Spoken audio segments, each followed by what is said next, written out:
사랑하는 성도님들, 우리가 오래 기도하고 준비해왔던 큰 일이 잘 마무리되었을 때, 가족들이 오랜만에 모여서 한자리에서 식사했을 때, 자녀의 졸업과 결혼을 지켜보았을 때, 우리는 마음 가운데 큰 기쁨을 맛보게 됩니다. 그런데 이상하게도 시간이 조금만 지나면 마음 한켠에 설명하기 어려운 허전함이 남습니다. 그래서 우리는 스스로 묻습니다. 다음엔 무엇이 내게 기쁨을 줄까? 무엇이 나를 만족시킬 수 있을까? 성도님들, 그렇다면 다시는 목마르지 않는 참된 기쁨은 어디에서 오는 걸까요? 자, 오늘 본문은 단 한 절로 분명히 선포하고 있습니다.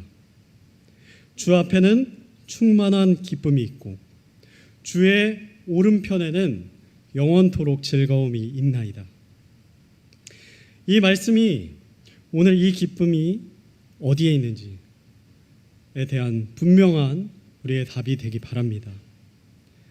자, 다윗은 놀랍게도 평안할 때가 아니라 생명의 위협을 당하고 있을 때 이런 고백을 했습니다.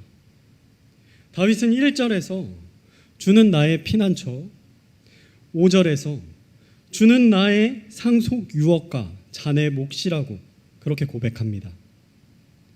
다윗이 놓인 외적인 환경은 누가 봐도 절망적이었고 아무 소망이 없어 보였습니다. 다윗은 10년이 넘게 풀 한 폭이 없고 사막의 열기로 가득 찬 광야와 벌레로 가득한 습한 동굴을 떠돌아 다녔어야만 했습니다. 하지만 다윗은 그곳에서도 기쁨을 누렸습니다. 전쟁터에서 골리앗을 보지 않고 다윗이 하나님을 바라보았듯이 다윗은 척박한 피난처 광야에서도 여전히 하나님의 얼굴을 보고 있었기 때문입니다. 성도님들은 아마 이때의 다윗보다 편하고 안락한 곳에서 살고 계실 거예요. 자, 그러나 지금 하나님, 제 마음이 기쁨으로 충만합니다. 다윗과 같이 항상 이렇게 담대하게 하나님 앞에 고백할 수 있으십니까? 자, 그렇지 않을 때도 많이 있다면 왜일까요? 어떻게 우리는 다윗이 항상 누렸던 이 기쁨을 내 것으로 누릴 수 있을까요? 자, 첫째로 꼭 붙드셔야 할 진리는 이것입니다. 함께 읽겠습니다. 시작. 기쁨은 주 앞에서 주어집니다. 본문의 주의 앞은 하나님과 친밀한 교제를 나눌 수 있는 자리를 말합니다. 다윗은 척박한 광야에서도 항상 그 자리에 있었습니다. 이 세상 누구보다도 하나님과 친밀하고 깊은 교제를 나눌 수 있는 그 자리로 다윗은 나아갔습니다. 성도님들, 우리는 때때로 많은 사람들 틈 속에서 외로워할 때가 있어요. 군중 속의 외로움이라고 하죠. 교회에 와서도 서로 인사하고 웃으면서 대화하지만 마음 깊은 곳에서는 여전히 외롭고 허전한 느낌을 받아보신 분도 계실 것입니다. 우리는 너무나 연약한 존재입니다. 사람들 앞에서 인정받기 원하고 사람들과 친밀해지기 원하지만 내맘 같지 않을 때가 많이 있어요. 자, 왜 그럴까요? 사람들로부터 오는 기쁨은 주의 앞, 하나님으로부터 온 것이 아니기 때문입니다. 사람들에게서 얻은 기쁨은 잠시 잠깐 동안 따뜻할 수 있지만 시간이 지나면 금세 식어버리고 우리 마음을 허전하게 만듭니다. 결국 우리는 다시 하나님께 우리의 시선을 돌려야 합니다. 하지만 성도님들, 우리의 시선은 오늘 하나님을 향해 있나요?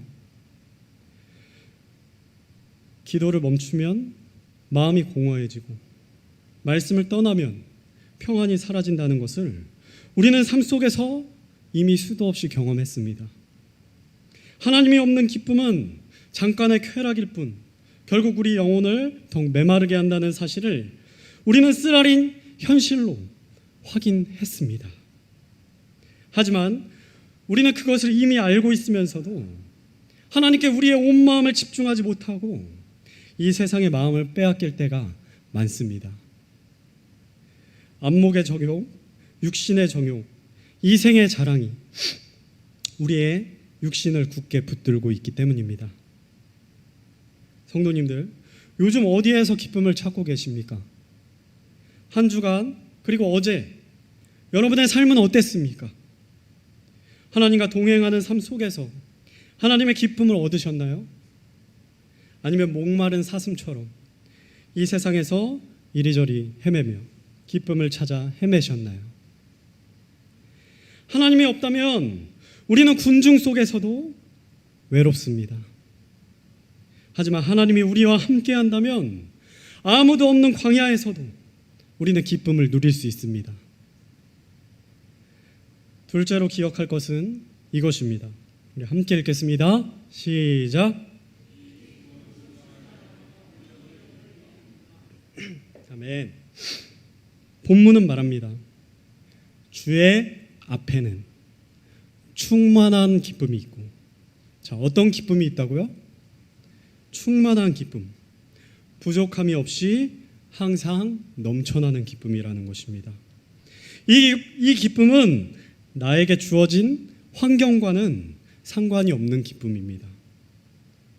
저도 사역을 하다 보면 가끔 기쁨을 잃을 때가 있습니다.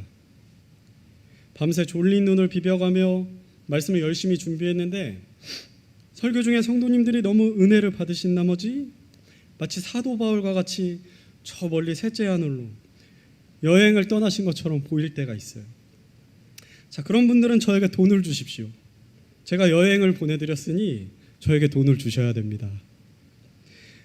저 물론 농담이지만, 자, 사실 그럴 때 사역자로서 마음이 무거워집니다. 그리고 중고등부 아이들이 말씀에 잘 변화를 보이지 않는 것 같을 때 지금 뭔가 잘못된 것 같은데? 내가 잘하고 있는 건가? 어젯밤에 그토록 피곤하면서 준비했던 시간들이 과연 지금 의미가 있는 건가? 의심과 낙심이 스스로에게 밀려올 때가 있어요. 자, 그럴 때 말씀을 묵상하고 있는데 그날따라 하나님께서 평소보다 말씀이 이상하게 달게 느껴지게 하시고 따뜻한 위로처럼 느껴지게 하실 때가 있습니다.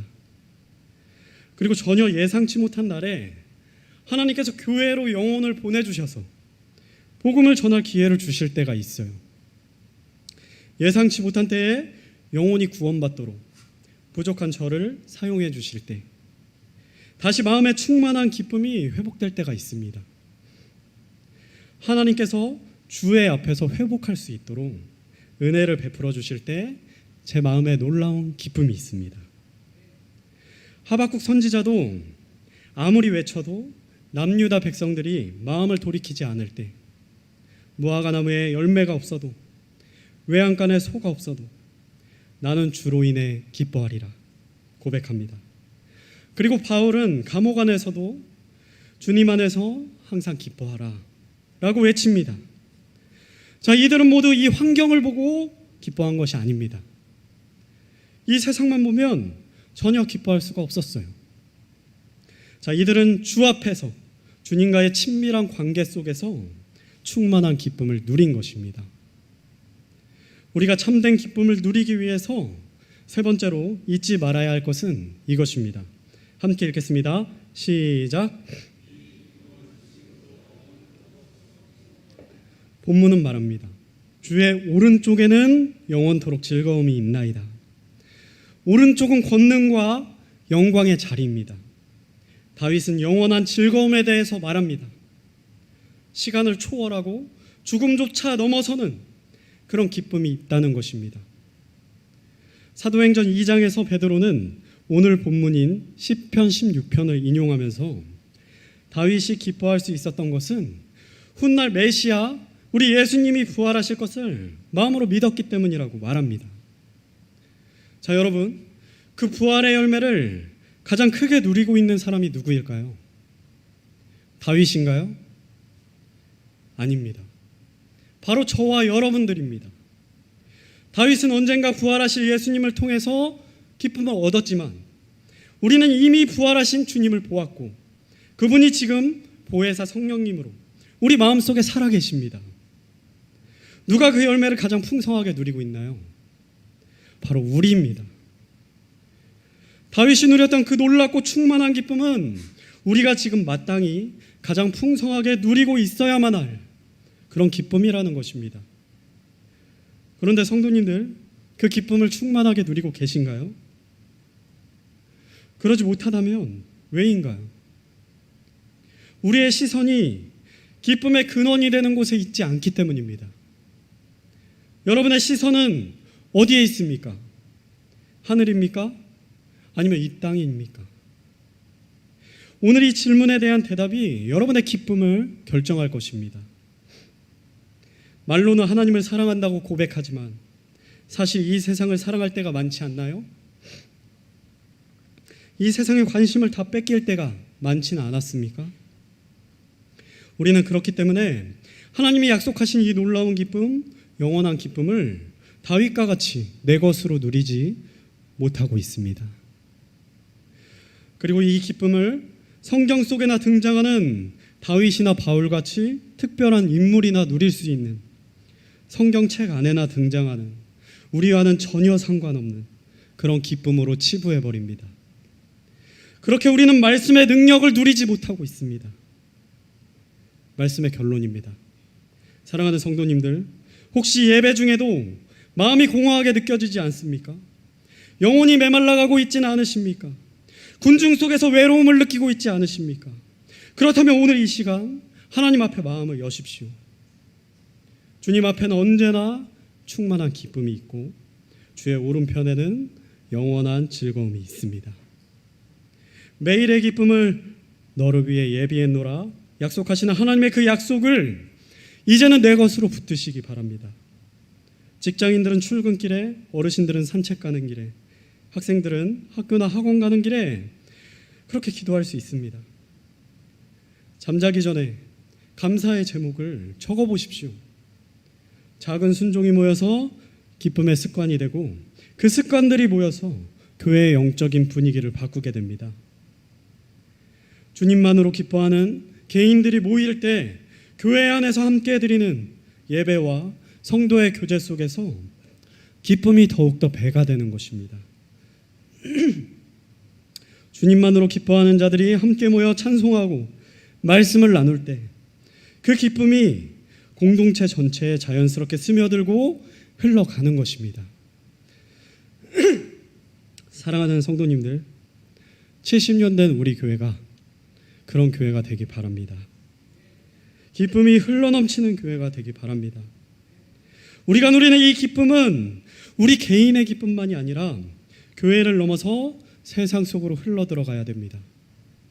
우리가 주님 안에서 기뻐할 때 그 기쁨은 가정과 일터와 세상으로 흘러들어가 하나님의 나라를 증거하게 될 것입니다. 세상이 줄 수 없는 기쁨, 그 기쁨을 오늘 우리의 삶 속에서 풍성하게 누리고 드러내면서 살아가기를 바랍니다.